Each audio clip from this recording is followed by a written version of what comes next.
Oh! Lagay ko lang itong hash brown inuhan. Bibili na ako ng tinapay. Mas masarap sa air fryer. Okay, yan yung hash brown ko. Luto na natin. French fries. Ito natin 25 minutes. Medyo malamig.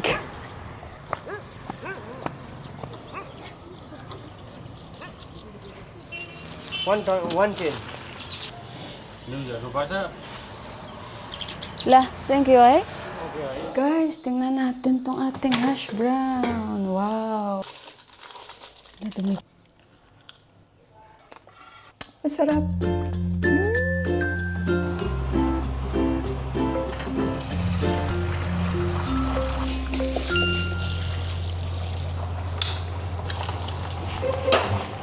Itlog mo, hala, nawasak. Nawasak ang kalitutan.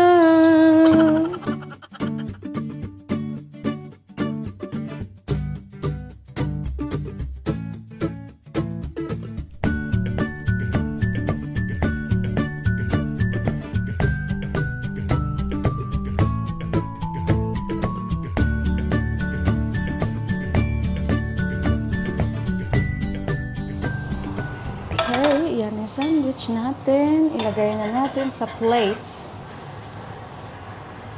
Nice breakfast. Ibibigay ko to kay Bua. Yan, patitikimin natin si Bua ng hash brown. Kung ano ang kanyang reaction. Ano daw ito? Yan. Try Mila cook. Try if mito. You till China. Sabi ko walang oil. Oh, till China.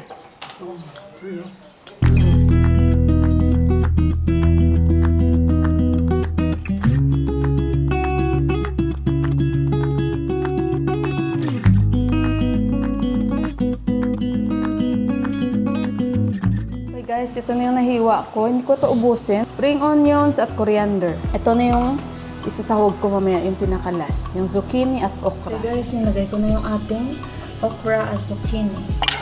Pakuluan ko ulit. Okay guys.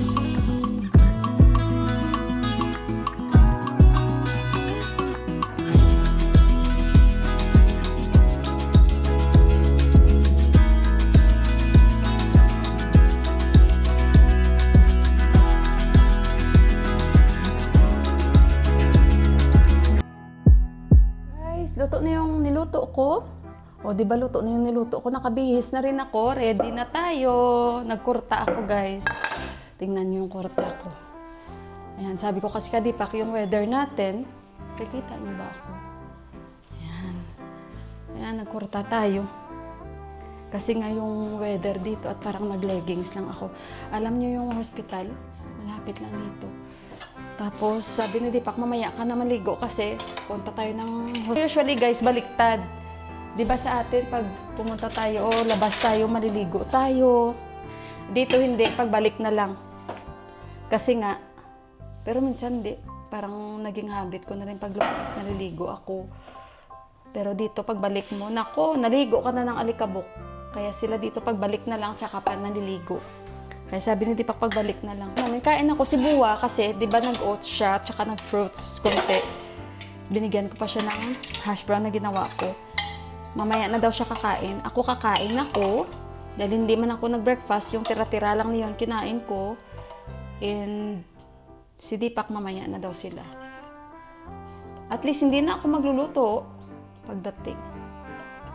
mag-edit na lang ako pagbalik at magpahinga-hinga. Ayan na yung gadagodi ko na luto. Kain tayo guys, tapos alis na kami 9:30 kasi ang ating check-up. Hello guys! Ayun, dito na kami sa taxi. Ang mask ko nasaan. So, excited talaga siya guys ba? Hindi siya nagbihis. Niready niya na agad yung bag niya. Si Uncle kasama namin. Yung nagbisita sa atin nung last. At dito na kami. Di pa.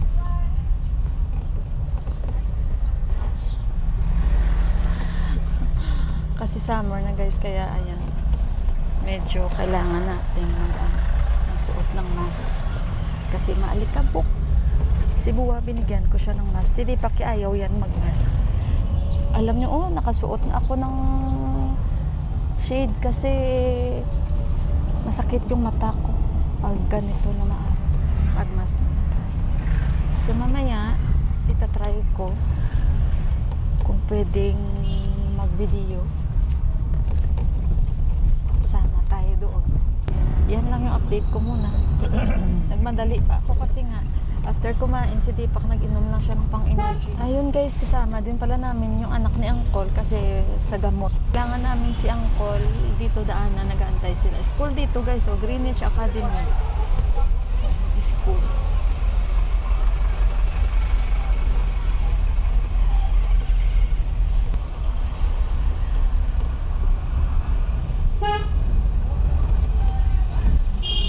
Dito kami dumadaan pag umuwi, galing kami dito, nag-walking, bili isda, papunta sa school ni Johan.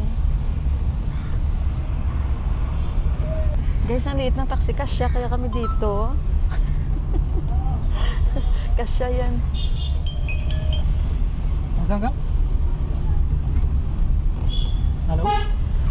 Okay guys, dito na kami sa kanila ni Uncle. Naantay lang namin sila. Siguro naglalakad pa. Papasok yan sa kanila guys ni Uncle. Doon. Marami kayong pwedeng mapagdaanan. Ay, siya lang mag-isa. Wala si Rajin Rabay. Yung anak niya. Yan si Uncle naglalakad. Naka-green na jacket. Yan. Grabe Uncle, Daddy. Hindi na yan siya nagbihis. Simula kahapon. Ayan, dyan si Rajin Rabay. Dyan yung anak mo. Sana kasya kami.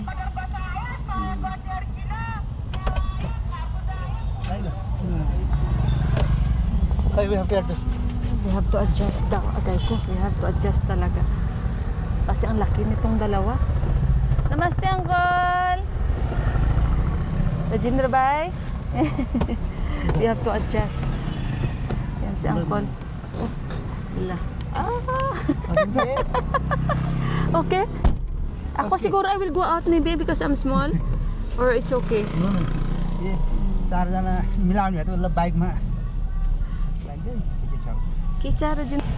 Guys, may ano dyan banda kung saan daming pila sa gas. Dahil nang shortage na. At yung binibenta nila half-half. Yung half, mga 900 plus. Mayroon pa kaming reserve, may dalawa pa kami. So, bibenta na naman yung mga induction nito dahil nga nagawa ang asagulo guys. Kaya shortage. Ewan ko ano na naman yun. Well, you know, gas. They're bringing too much gas in the scooter. Kahit saan, oh my God. Wala daw may nagbibenta ng full gas, half-half lang. May mga restaurant to, mga short na ng gas. So traffic pa kami guys. Dito kami sa Jadi Puti. Traffic. Ay, traffic. Wala na madaan, hindi na makadaan yung bus na transportation. Bigas siya dahil sa dami ng motor.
Ayan si Daddy, si Deepak nakatayo. Maraming pasyente. Ayun guys. A few moments later. Si Pua. Okay, si Deepak. Kuha siya gamot ni Daddy. Tsaka si Angkol. Nagagalit na itong katabi ko guys. Oh. Hindi ko alam anong mga sinasabi ni si Regine Rabay. Siya. Ganito guys. Oh. Well, antay lang kami. Uwi na rin kami. Malapit lang to sa amin. Ngayon ulit guys. Tinitingnan ni Boy yung gamot niya guys.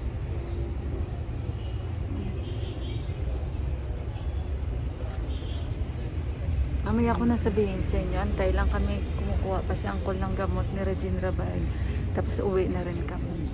Okay guys, dito na kami mabuti. Ito parang private. Ito na sasakyan. औषध धेरै सस्तो हुँदै Pero ginawa nila na parang Uber. College pala ito dito. Kaya medyo ma-traffic. सुरुवातको भएर होला नि त सुरु अहिले त्यो औषधि उयो हेरेर हुन्छ त्यो मेरो College. हाम्रो वहाँ पारी yan, दिदीलाई पनि school. त्यसको त्यो सस्तै छ दिदी पनि Ayan यस्तै लेडी guys. जस्तै सेम लक्षण थियो क्या At पाएपछि अहिले एकदम ठिक हुनुहुन्छ anong oras na ba? Maaga Radyo, pa. nandito na. Malapit lang to sa ऊ amin. मात्रै गर्ने ऊ गर्ने So 10:45. भान्जालाई भनेर Tama pagdating nila, kakain na lang sila. And ayun, meron nga si Buwa problema. Aray ko, parang ang sikip namin pero medyo malaki na ito. Sakit na pa ako. Ha? your turn Ano ba? next Look, I will bring you there. Naglulukuhan kami ni Deepak. Sabi ni Deepak, your turn next. Tawag ito. Sabi ko kay Deepak, marami palang nagpapa-check up dito. Ang dami. Sa labas. Tsaka, basta marami guys. And, ay, yung iba parang malala na. खाना त ढिलै Nakikita हुन्छ ko. है एक बज्छ मेरो त At, ayun. Mamaya ako na ipakita sa inyo pati gamot niya. काम गर्छ कहिले के काम गर्छ At saka, ayun guys, basta nandito na kami, mamaya na ako makipagkwento dahil maingay. Kwentuhan ko kayo. Sabi ko, katipak bili kami ng pakwan guys. Kasi tikpakwan na dito. Parang sarap kumain ng pakwan. Marami ako nakitang pakwan. At saka, meron si habang traffic, makipagkwentuhan ako sa inyo. Meron siyang anxiety. So, sabi ni Doc, ang mga pasyente na dumadaan or nakaranas na ng mga stroke, yung 90% sa kanila may mga anxiety. At saka binigyan niya si Buwa ng gamot for 2 weeks. For now, yun lang muna. Sabi niya, tingnan natin tong gamot ko ano. Yun ang findings sa tingnan natin tong gamot. Kaya sabi ko, di ba, tayo ang magbigay kasi baka mamaya sabihin niya naman, ayoko inumin to. Hindi to maganda. Kanina, doon kami lahat sa loob. Medyo talagang napaisip ako, ito talagang totoong judgmental. Kasi yung mask ni Buwa talagang pinatanggal niya, tapos parang binabasa niya talaga sa mukha. And habang si Deepak yung nagsasalita, medyo nagsasalita itong kuya ba, sabi niya siya lang muna pasalitain ito si Deepak. So sinabi lahat ni Deepak, pati ako, sinisiko ko si Deepak. Sabi ko, sabihin mo rin ang gusto niya lagi pumunta ng ospital. Ewan ko ano ang pinagsasabi nito. Kasi kung ako siguro, sabihin ko talaga lahat ba. Pero ewan ko, parang sinabi niya naman ata lahat na normal naman ang mga test, ganito, ganyan. Kasi pinapasabi nito, anong history nito. Tapos dinala namin yung mga medical check-up ni Buwa. हजुर त्यही छ Tapos sa Amerika, ayun. Lahat na guys. यता ब्रिनरबाट लाउरी चोकबाट At saka, Hari lagi na? तर पब्लिकलाई त्यस्तो खासै छैन कि तपाईँको यो एमबिसीहरूतिर मात्र खतम gas line. त्यो कहिले काहीँ चुकेर चाहिँ Dito na kami. Magugas muna tayo ng kamay. Pinabili ko pa si Deepak ng pakwan. Ano guys, no? Parang hospital pala yun. Parang bahay lang siya. Tapos yung clinic, parang ano, para siyang sala. Mabuti na lang at lahat kami ay pumasok doon. Hindi guys, parang stricto yung doktor. Kaya kita nyo kanina habang nagsasalita si Deepak, nagbaback up siyang call salita, pinatahimik niya ba. At saka may nurse na assistant. Si-check yung BP, lahat. At saka dalawa sila. Dalawa sila yung parang may nag-a-assist din sa doktor kasi si Buwa nga. Hindi nga siya masyadong pag sinabihan mo na ganito. Ano ba siya? Kasi syempre mild stroke si Buwa. Parang hindi siya agad makaka-catch up kung ano ang sinasabi. Gawan ko muna si Deepak ng roti. And sabi niya, Uncle, kain daw sabay doon sa bahay niya. Sabi ni Deepak, hindi na kasi nakapagluto na si Mila. Roti ang gagawin ko kay Deepak, no? Ang roti niya, wala na pala siyang kudo. Kunti na lang, ubusin na lang namin. Kasi guys, yung pinsan ni Deepak, may ano yun?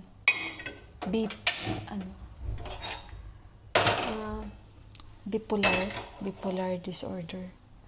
Yun naman yung problema nun. Dagdagan ko lang, damihan ko lang ng buckwheat. It's finished. Hala, half lang. Your millet is finished. Taran, ang laki. Malamig. Siguro yung ano nila nito, stock nila ni Bay, na pag may nabili rin ng half-half. Matamis yung nabili ni Deepak na karbudja. Karbudja sa Nepali. Watermelon, pakwan sa atin. Sandia sa Ilonggo. Ang tamis. Sobrang tamis. Kain tayo.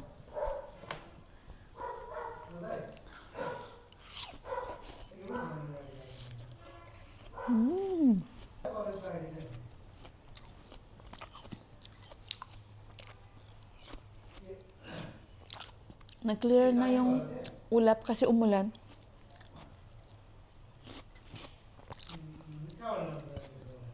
Okay guys, pakita ko sa inyo yung gamot ni Buwa. Hindi ako makakita. Sa taas, lipat tayo. Wala akong glass. At ito yung isa, dalawa. Sa anxiety lahat ito. Ito yung half sa umaga at isa sa gabi. Sandali guys. Biglang kumulimlim. Pero sabi nila parang, sabi ko kay Deepak uulan. Sabi niya hindi. Parang biglang kumulimlim. Ayun, binigyan na ni Deepak guys. Siya lang magtatago, kami ang magbibigay. Miyana adi bill ka एवढा हो Sabi ni Deepak, half sa umaga, isa sa gabi. Ito yung pangalan ng doktor. आधी बिहान सिङ्गो बेल का दिउँसो राति Hala guys, grabe yung grabe yung hangin. Hala, God. Halos lahat ng parte ng Nepal ay yung iba, grabe, sobra. Sabi ko nga kanina, bakit parang biglang dumilim. Oh. Nagliparan ng mga ibon, grabe. Oh my God. Baba muna ako, ilak ko muna yung pintuan. Baka hindi nilak ni Deepak. Si Buwan ang papahinga na ininom na niya yung gamot. Ilak ko muna guys. Grabe. Tara natin to guys. Grabe yung hangin. Woo! Ay! Maganda. Ulan na.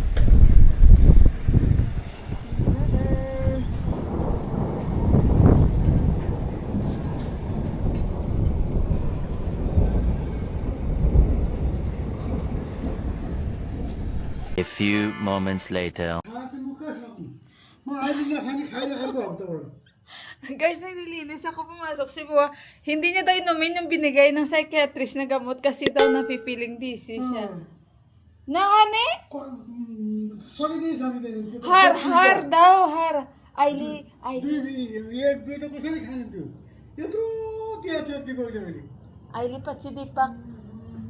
ती खानु फेरि अहिले यो खाता मैले Sino hinumin, guys? Lago tayo. Ito yung sinasabi ko.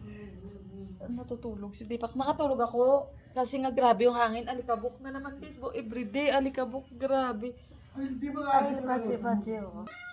Okay, daddy. Na, hindi daw maganda.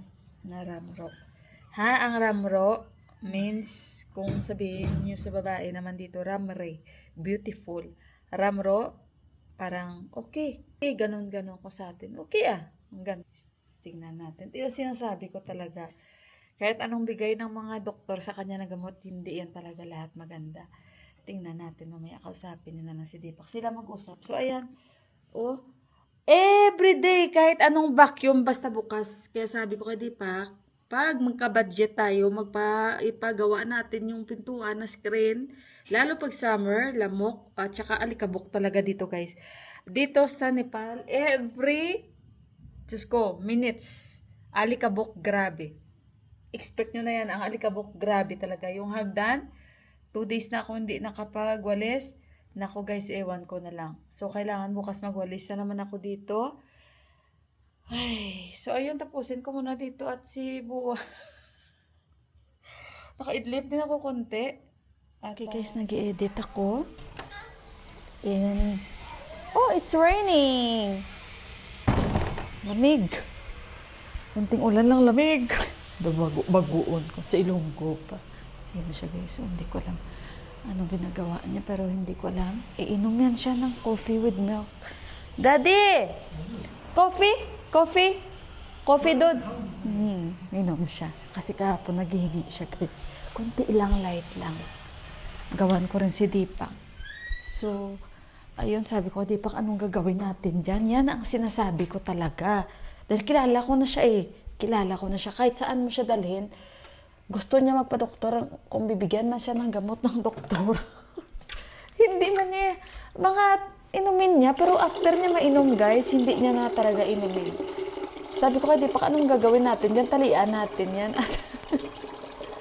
Niluloko ko lang si Deepak. O diba, ininom niya ang gamot kanina. Ayun, oh, okay man siya. Okay siya guys. Uy, ito yung problema. Hindi ko pa nailagay ang mga plato. Minsan guys, hindi ko na alam anong uunahin ko. Dami ng gagawin mo ba? Sa dami ng anuhin mo. Initin ko yung gatas. Saan yung gatas?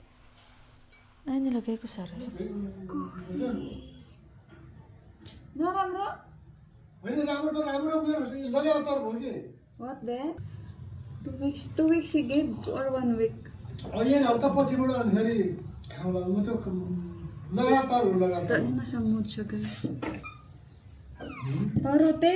रोटी Hindi. सानो टुक्रो यस्तो okay Be, yung coffee dalo. Ano nasa mood siya, guys? Kasi, di ba? See, he's in the mood.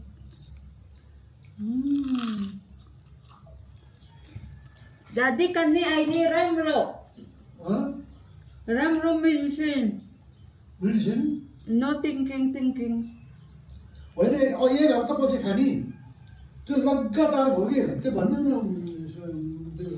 के भन्नु What is telling, be? उताको खाइरहेको छ What after 1 week? Now you will not eat? After 1 week only? Ay, naku. Hindi niya daw ngayon inumin after 1 week daw? त्यहाँदेखि थोरै खा हो 60-70 दिन Bahala ka na dyan. Baliktad naman, opposite the doctor is giving for him only for 1 week na? Or 2 weeks? 2 weeks. Lamig. Siso. अब यही हप्ता पछि स्टार्ट गर्नु त्यसलाई After 1 week daw, tsaka daw siya mag-start. हो Siya na yung doktor. अलिक गर्नुसम्म न खाइसकेको त्यो Siya na yung doktor, guys. Si Buwa, doktor.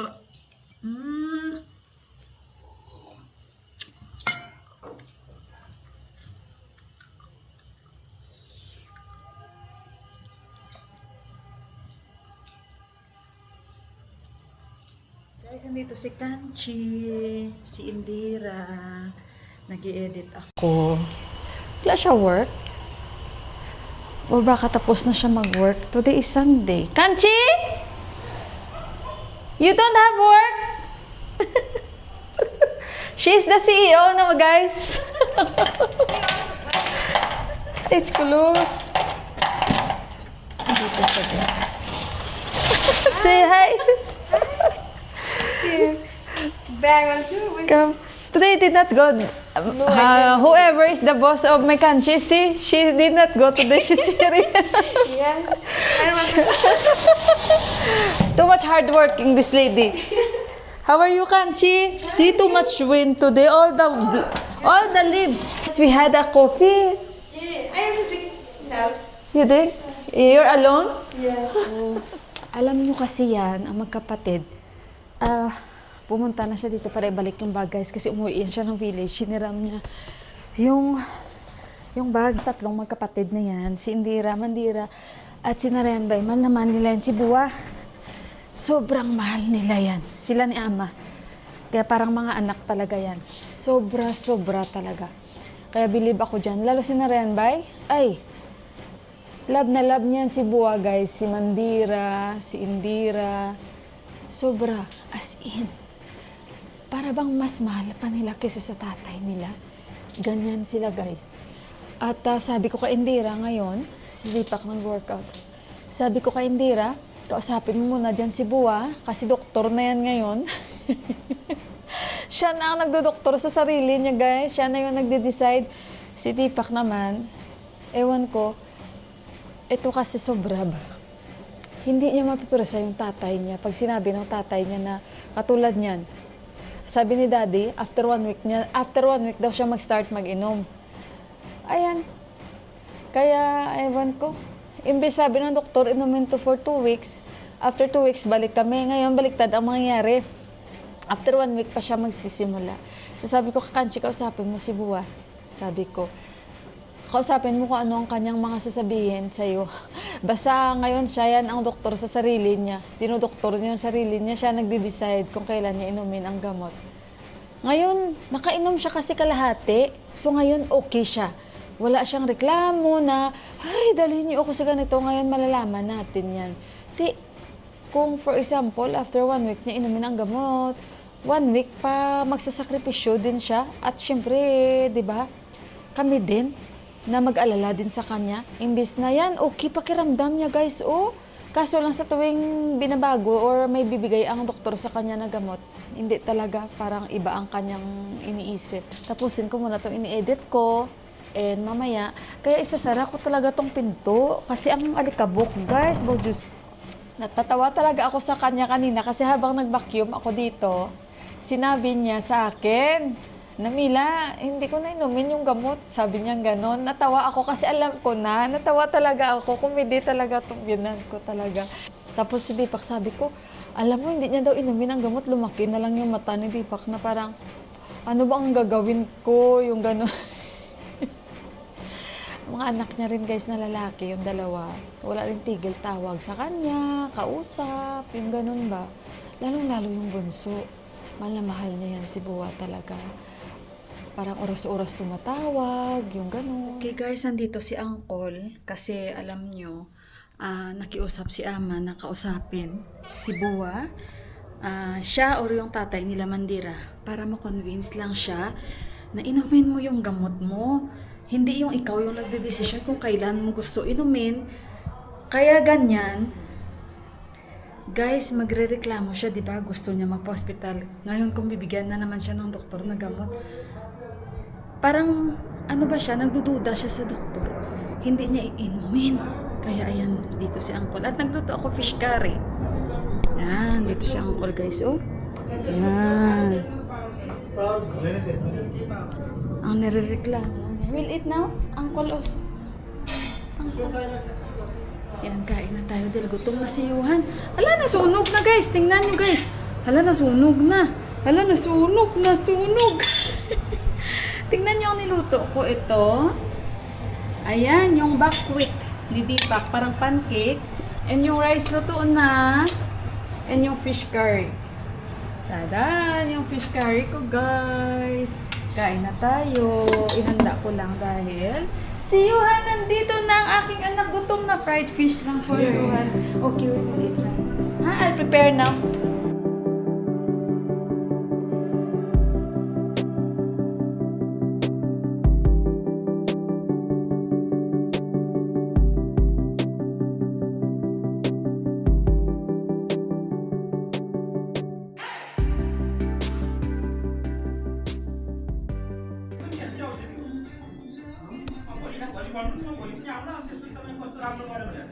Yan, convince niya ang call guys, inom yung gamot.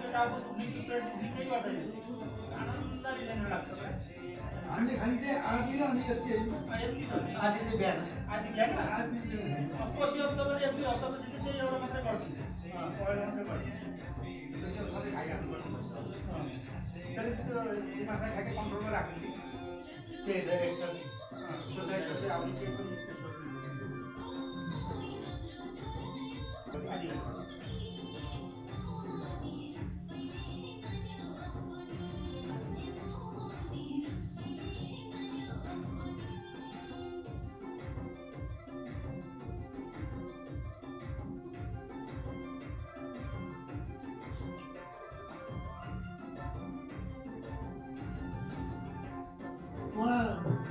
कान्छोम सुवास भाउजू यति लागेर कि आज खानुपर्छ बाहिर यति हुन्छ कि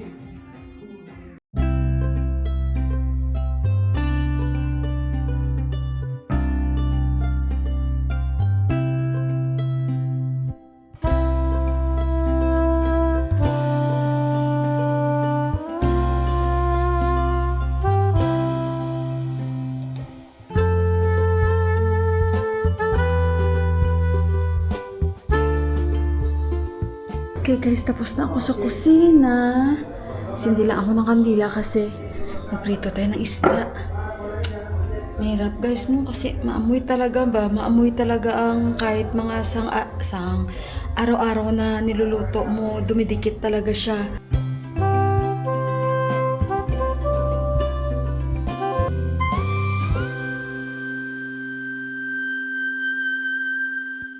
Guys, kapatay ko lang ng ilaw dyan, no? Si Juan, nandun na siya sa kwarto niya. And kami nilitipak dito. Malamig ngayon, guys, kasi nga umulan. At saka, si daddy yon, umalis si uncle, mga 9 na. Nakita nyo, diba? Nag-usap-usap pa kami. Tawa ko, guys. Kasi, bukas nag-usap kami na Deepak. Sino na naman kaya ang tatawagan natin ng membro ng pamilya na yung bang makakapag-convince kay Buwa. So, yung option is yung tatay nila Mandira na naman. Kasi si Uncle, tawa ko may schedule eh. Yung mga kaklose na talaga na ano. Pero bukas itry ko ako magpainom sa kanya. Ayun nga, nag-usap kami ni Deepak. Ngayon may gamot na nag-add. Kailangan talagang anuhin. Ito kasi 2 weeks to bigay ng psychiatrist sa kanya, 2 weeks lang. At babalik kami ulit doon at titingnan yung pagbabago. Actually kanina yung ininom niya, yung half na dumating kami mga alas 10 pasado. Mabilis lang naman kasi kami doon. Kasi nga sa dami ng pasyente, siguro sa dami doon guys. Tapos na siguro sila or follow up, hindi ko lang alam. Pero nung pagdating namin doon, agad naman kami in-assist. Tapos, ayun, after 2 weeks, balik kami doon. At sabi nga, di ba nasabi ko sa inyo na yung mga nakakaranas ng stroke daw is 90% talaga na nagkakaroon ng anxiety. And kailangan talaga support ng family. Yun ang sabi niya talaga. Nakikinig ako, tapos sinabi sa akin ni Deepak, tinranslate sa akin ni Deepak yung sinabi. Kailangan talaga yung support ng family, nandyan. Yun ang pinaka number 1. And yun, physically wala siyang problema, pero talagang mentally meron talaga si Buwa. At ayun ay anxiety. Sa ngayon, nakitaan niya na mayroong anxiety si Buwa. And then, ayun, ayaw niya talagang inumin yung gamot. Kaya sabi ni Ama, pakiusapan si Uncle or kaya siguro yung Uncle yung tatay nila Mandira. Kasi yun lang yung pwedeng talagang mag-convince sa kanya. Pero bukas, itry ko guys, try ko. Yung gamot kasi nabigay ng psychiatrist, ayaw niya talaga inumin kasi daw, hara-hara daw. Parang siguro sa sikmura niya. Ewan ko, kasi matapang, ganito, ganyan. Tapos sa dami niya daw iniinom ng gamot. Ay, ewan ko. Basta bukas malaman natin yun, guys. But ayun, mag-good night na ako sa inyo. At kanina kasi, na-notice namin, since ininom niya yung gamot, relax siya. Relax talaga siya. Pero inaano niya talaga. Ganyan siya kahit saang pumunta ng doktor mapa-Amerika man. Pag tuwing bibigyan na siya ng gamot, may problema talaga siya sa gamot, guys. So, ayun, malaman natin bukas. Thank you again sa pagsama sa akin. God bless po sa ating lahat. And good night. And mag-ingat po kayong lahat. So, ayun guys. Maraming salamat po muli. Bye guys. Good night.